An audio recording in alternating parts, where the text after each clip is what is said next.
Vamos ver agora, gente, arquivos. Nós já vimos um pouquinho na aula passada, para aquele exemplo do mapa de Minas Gerais. Nós vamos ver coisas similares agora aqui, com um pouco mais de rigor e com mais algumas novidades. Bom, então, primeiro, o que são arquivos? São unidades de armazenamento não volátil, quer dizer, não somem na hora que você desliga o computador. Normalmente estão gravados em um disco magnético. Pode estar num pendrive, pode estar em diversos tipos de mídia aí que suportam isso. Você escreve, na hora que você desliga, ele não apaga. Então, como é que ele trabalha com arquivos? A maior parte do trabalho, ou pelo menos uma parte essencial do trabalho, é feita pelos sistemas operacionais, que dão nomes aos arquivos. Dão nomes e encaixam esses arquivos em uma estrutura de pastas. Uma pasta dentro da outra, dentro da outra, dentro da outra. No Scilab, a gente pode trabalhar com diversos tipos de arquivos.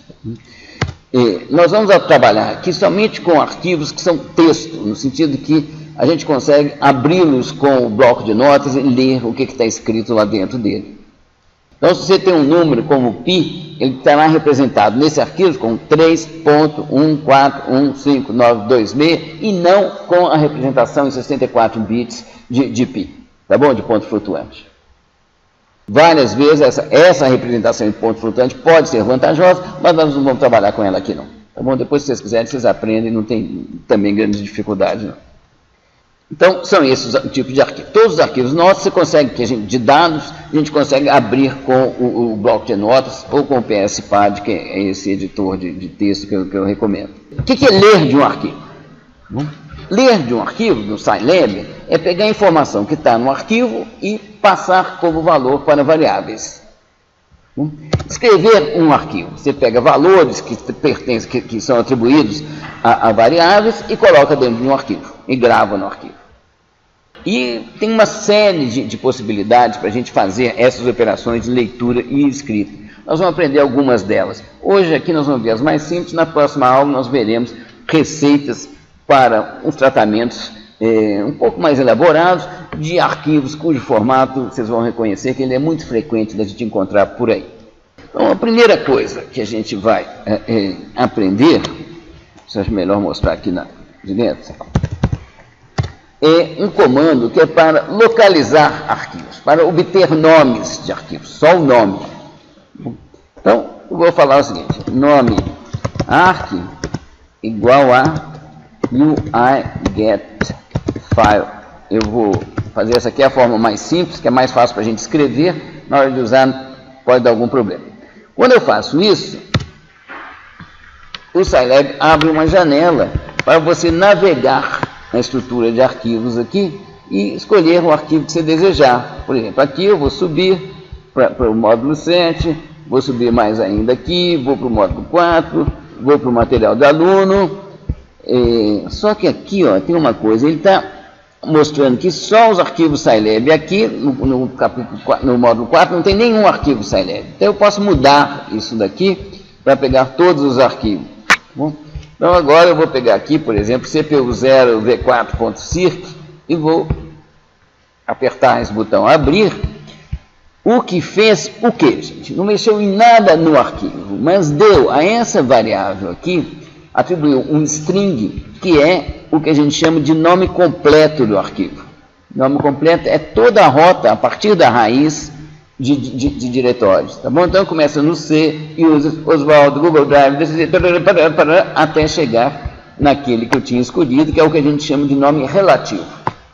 Tá bom? O nome relativo de um arquivo é o nome dentro do diretório onde ele se encontra.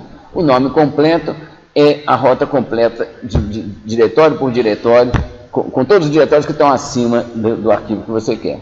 Deixa eu executar isso aqui outra vez. Eu poderia ter chegado aqui e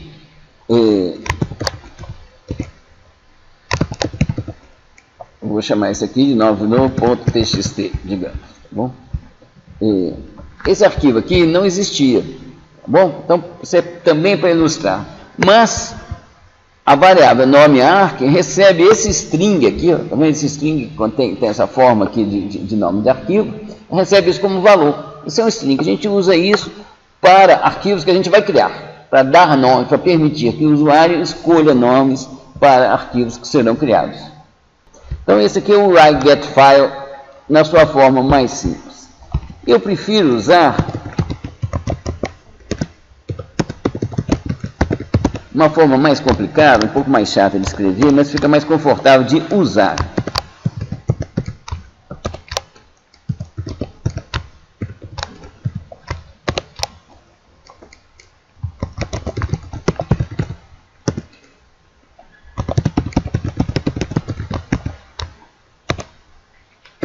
Bom, o que eu estou fazendo aqui, gente? Ó, UI GetFile, que aqui eu não tinha colocado parâmetro nenhum, agora estou colocando 3 parâmetros.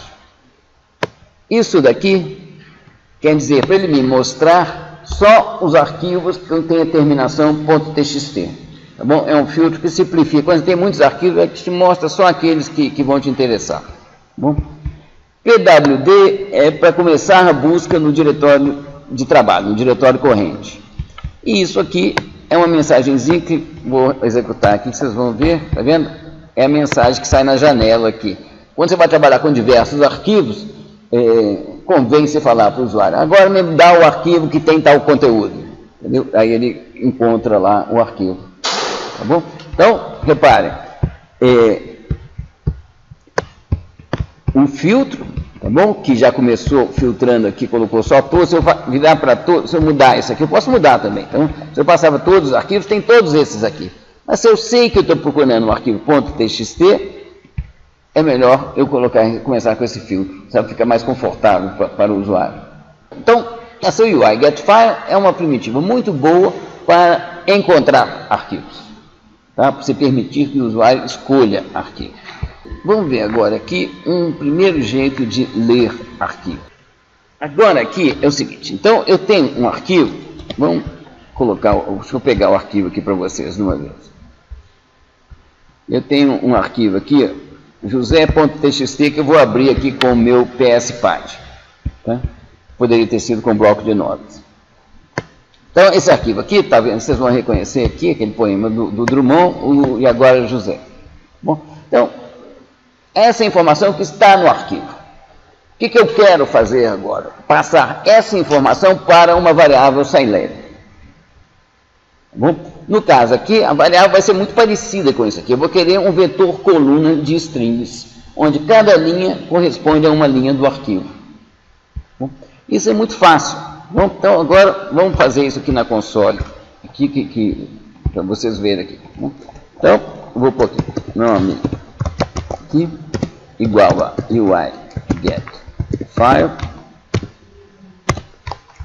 asterisco.txt, porque esse é um arquivo .txt, pwd,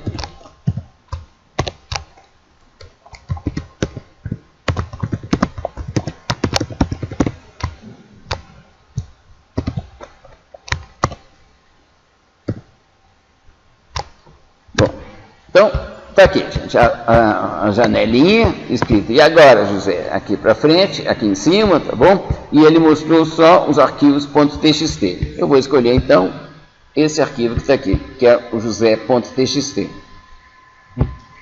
Então, agora, para eu passar isso aqui para uma variável, o conteúdo desse arquivo para uma variável, significa ler informação que está no arquivo, vai para uma variável.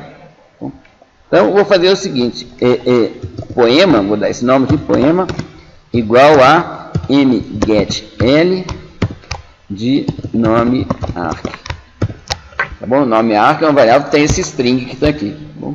Então, quando eu faço isso, poema está aqui já, gente. Agora já tem uma variável, tá bom? Size poema. Bom, com 68 linhas, uma coluna. Bom, e, por exemplo, poema 7. Tá bom? E agora você. Tá bom? Gente, ou seja, é um comando muito simples, que você pega um arquivo texto e o transforma e atribui as linhas daquele arquivo texto a uma variável que é uma matriz, é um vetor coluna de strings. Agora vamos ver aquele comando que a gente já viu, uma parte aqui, mas vamos rever aqui. O Scilab, ele oferece mecanismos especialmente simples para a leitura e a gravação de arquivos numéricos. Numéricos, assim, e de matriz, correspondem a matrizes. Para isso, os arquivos que correspondem à matriz, como era de se esperar, eles têm um formato tabular e só tem números. Bom, então, para isso, você tem esses dois comandos aqui, que simplificam muito a vida. Nós vamos ver depois outras formas de ler e gravar arquivos. Essas aqui são, de longe, mais simples. Com essa restrição. Bom, os arquivos têm que ser esse formato estritamente tabular e contém somente números, à exceção das primeiras linhas, que podem conter textos. Bom, vou pegar aqui um exemplo de arquivo. Vou pegar isso daqui, por exemplo. Apartamentos bh.txt, que vocês vão usar na AV dessa semana. Bom, então, aqui ó, eu tenho uma primeira linha com texto, poderia ter mais de uma linha com textos. Entendeu? Mas depois que passou as linhas do cabeçalho, normalmente a gente usa essas linhas aqui para explicar o que está ali de baixo. Tá? No caso aqui também, código, área, número de quartos, número de suítes, número de vagas e o preço. Esse arquivo aqui é muito fácil de ler. Bom, você vai fazer o seguinte, vamos ler ele agora aqui, para uma matriz aqui, que eu vou mostrar para vocês como que a gente faz. Ó. Bom, então, apes igual a UIGetFile.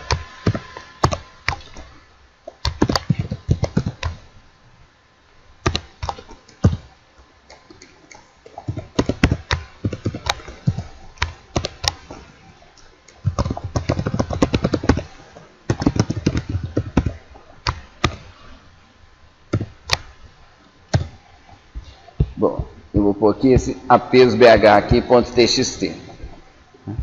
Peguei isso daqui, então agora eu vou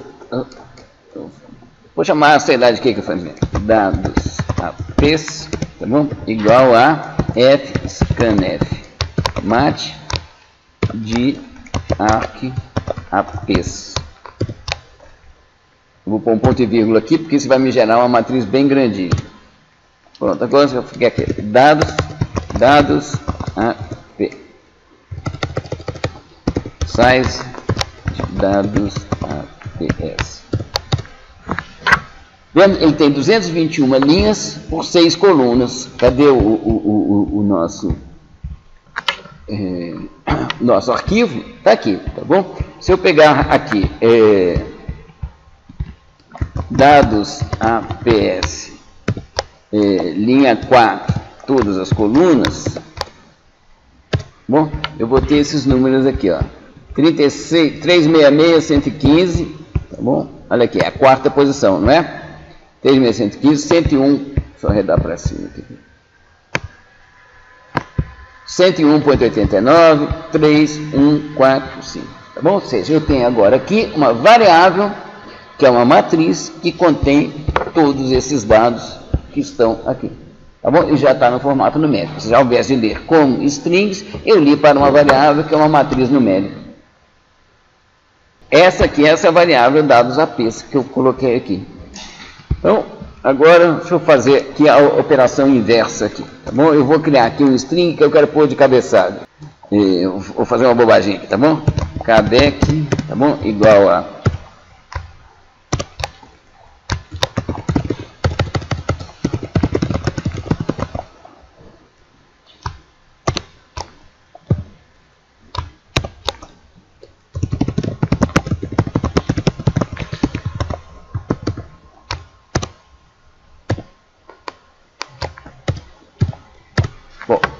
essa aqui, eu crio um vetor de strings, um vetor coluna de strings aqui. Agora eu vou tentar gravar um arquivo. Vou pegar esses mesmos dados e vou gravar num outro arquivo aqui. Novo arc igual a UIGet.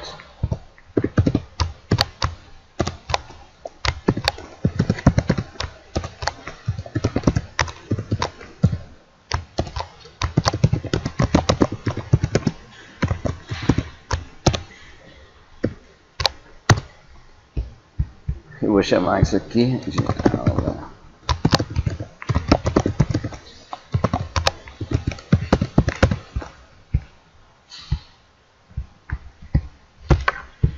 Bom, então, agora aqui eu já sei o nome do meu novo arquivo, que foi o que eu escolhi, tá bom? O usuário aqui escolheu um nome para esse novo arquivo, e eu vou imprimir, deixa eu colar um pouco aqui, porque eu esqueci, eu vou usar esse formato aqui de fprintf, tá bom? Então, primeiro parâmetro, nome do arquivo, matriz a ser gravada, formato em que a gente deseja que os números sejam gravados, e aqui um vetor coluna de strings que vão constituir as primeiras linhas. Bom, então, voltando aqui para a nossa console, eu vou fazer agora aqui fprintf mat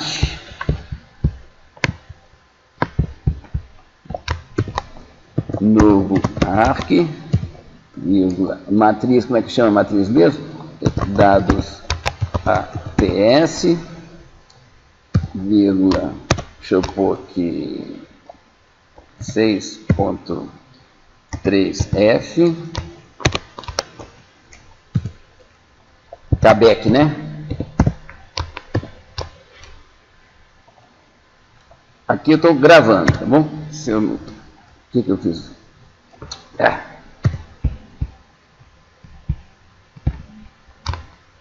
Faltou o % aqui.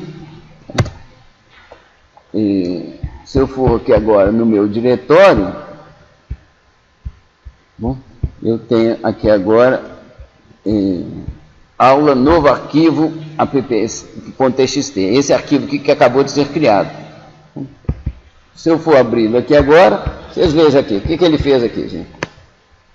Imprimiu o cabeçalho, na verdade esse cabeçalho aqui é um cabeçalho besta, né? Não é para vocês fazerem desse tipo assim, porque normalmente o cabeçalho é como o do arquivo original, ele explica um pouco o que é aquela quantidade de números que vem ali para baixo. Bom, e ele imprimiu a minha matriz aqui no formato que eu pedi. Tá bom? Imprimiu não, gravou. Esse arquivo que está gravado eu posso utilizá-lo posteriormente. Bom, então vocês reparam que um arquivo gravado com fprintf mat é facilmente lido por um fscanf mat e tudo. Ou seja, dessa forma a gente tem facilidade para pegar dados numéricos que estão em um arquivo, transferir para uma matriz, e de pegar dados numéricos de uma matriz e transferir para um arquivo. Tá bom? Com esses dois comandos. Então agora vamos pegar um outro arquivo aqui, gente. Esse arquivo que está aí, vocês vão encontrar lá no site, ele chama tempobhz.txt. Bom, se você abrir com um bloco de notas, você vai ver o que tem lá, tá bom? Bom, primeiro vamos olhar o jeitão dele. Ele tem uma primeira linha que é um texto, isso aí é para consumo humano. Bom, isso aí vai ser ignorado na leitura, e de baixo só tem números, e o formato é tabular. Então pronto, é legal para a gente ler com fscanf mat. Vamos ver o que ele contém aqui, gente. Aqui tem o número do mês, tá bom? De 1 a 12. Aqui a temperatura máxima, a média das temperaturas máximas durante o mês. Aqui a média das temperaturas mínimas. Aqui a máxima recorde, aqui a mínima recorde. E aqui a precipitação no mês em milímetros de chuva. O que eu quero fazer com isso daqui? Eu quero ler esse arquivo, bom, usando a função fscanf mat. Eu quero depois extrair vetores, cada um correspondendo a uma das colunas. Aqui eu vou extrair esses vetores, porque o nome deles indica o que eu quero com eles.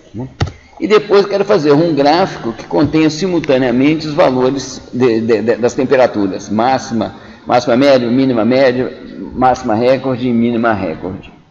Bom, está aqui o programa, gente, para fazer isso. Bom, O que é essa primeira linha aqui, gente? Isso aqui eu estou localizando o arquivo. Bom, segundo, li o arquivo. Tá bom? Li o arquivo para uma variável chamada clima BH, que vai conter uma matriz com todos aqueles números que estão lá no arquivo. Depois, o que eu vou fazer? Extrair a segunda coluna. Tá bom? Todas as linhas, coluna 2. Todas as linhas, coluna 3. Todas as linhas, 4, 5 e 6. Tá bom? Então, assim, nessa hora aqui, eu tinha uma matriz com toda a informação que estava no arquivo, e agora eu arranquei dessa matriz, eu extraí de lá as colunas correspondentes às variáveis que me interessam. Depois disso, eu vou fazer um plot 2D, tá bom? O x vão ser os inteiros de 1 a 12, e aqui eu estou usando aquele negócio do plot 2D como uma matriz. que vai ser formada pela justaposição de max med, min med, max rec, min rec. Bom, eu acrescentei aqui ainda umas informaçõezinhas que vocês podem precisar na hora de fazer arquivos. Isso aqui é para colocar legendas, isso aqui é para colocar alguns títulos, tá bom? Isso aqui é o título geral do gráfico, aqui é o título do eixo do X, aqui do eixo dos Y.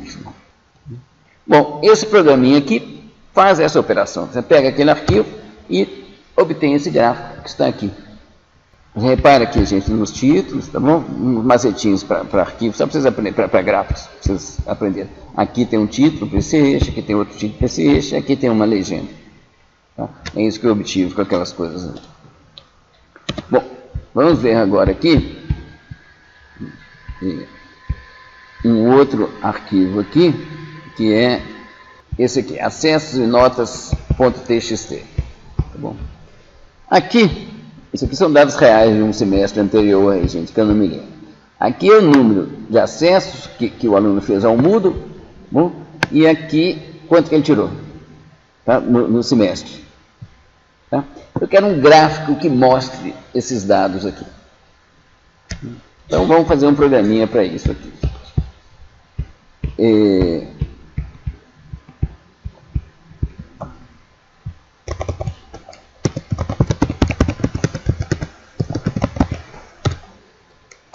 Primeira coisa, o que a gente tem que fazer, gente? A gente tem que ler, tá bom? Esses dados.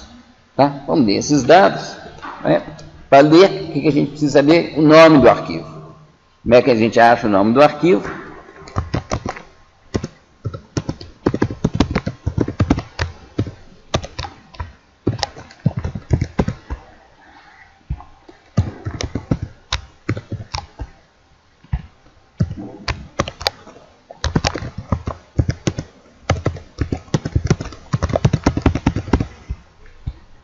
Com isso eu localizo o arquivo. Bom, então o arquivo, o formato dele é esse aqui, tá bom? É numérica, vai ser uma matriz de duas colunas e um tantão de linhas, não sei quantos que tem, não? Aqui, tá bom? Mas tem um tantão de linhas, tem 2.750, não, 289. Bom, pois agora que eu já localizei o arquivo, eu vou ler, tá bom? Vou chamar aqui mais uma vez de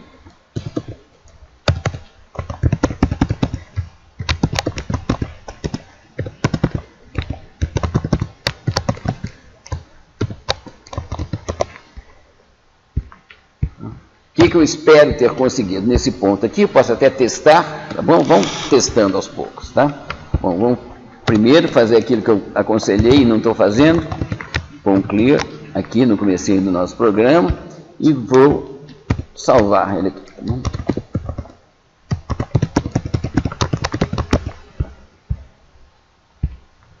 Bom, tenho aqui esse programa, tá bom? Então, por enquanto, a única coisa que ele vai fazer é ler, pegar a informação que está gravada no disco e passar para a memória, para valores de uma variável.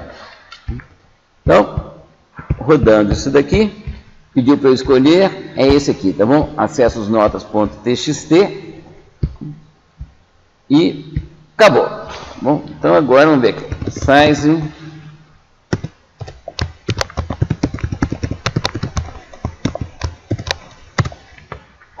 287 linhas, duas colunas. Se eu pegar aqui agora acessos notas 3,2 pontos, tá? E se a gente 0,20, que azar, vou pegar um outro aqui, mas vamos conferir de qualquer forma aqui. É isso mesmo, a terceira linha 0 e 0. Tá bom, gente, então eu peguei esses dados que estão aqui no arquivo e virar valores, atribuir os dados que estão no arquivo a uma variável. Tá? Essa é a leitura do arquivo. Bom, então agora eu quero extrair as notas e os acessos. Então, acessos igual a acessos notas, todas as linhas, coluna 1 e não é isso que eu quero fazer isso no programa, gente.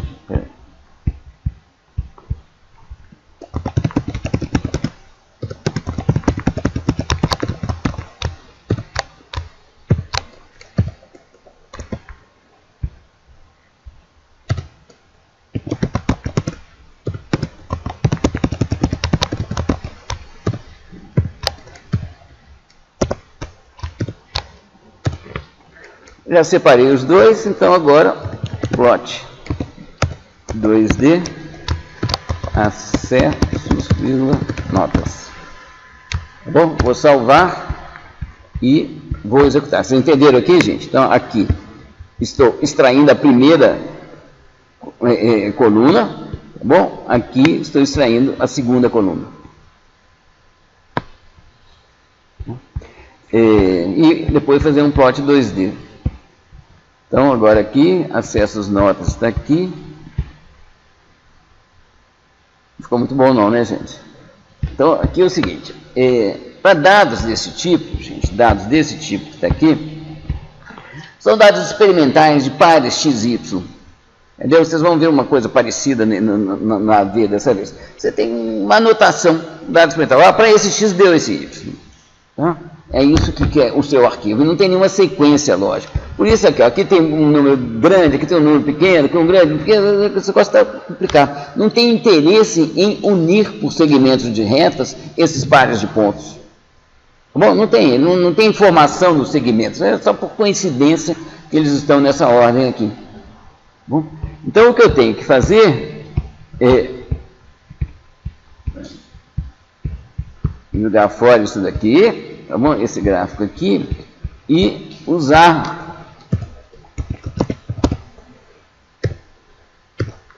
estar igual a menos alguma coisa, que daí ele escolhe um símbolozinho. Olha aqui o efeito, gente, disso daqui. Deixa eu rodar outra vez.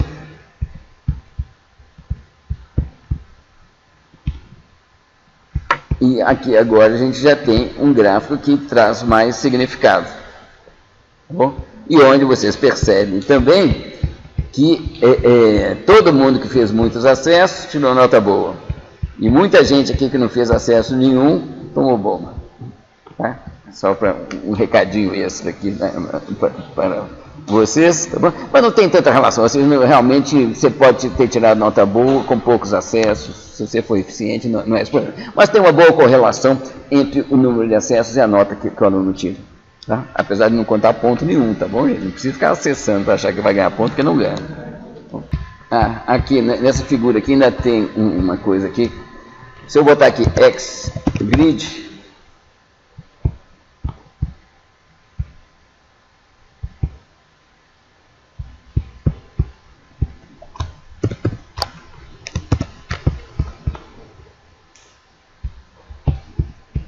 vou rodar ele outra vez aqui, gente, só para também ilustrar mais uma coisinha aqui. Tá? Ele monta essa gradezinha aqui. Aí, mais uma vez, hein, gente, o que é legal aqui? Mostrar dados experimentais, tá? E ler arquivos. Tá? O que é detalhe? É o que você pode ir caprichando no seu gráfico aqui à vontade, é cheio de coisinhas, igualzinho as coisas de formato. Tá? Você vai acrescentando, você vai melhorando seus gráficos com macetinhos de programação, e são infindáveis, sabe? São muitos e muitos. Bom, gente, é isso aí a nossa aula de hoje, tá? O que eu queria que vocês ficassem aqui agora, gente? Computadores são feitos para trabalhar com grandes números, com muita coisa, e para fazer muita coisa.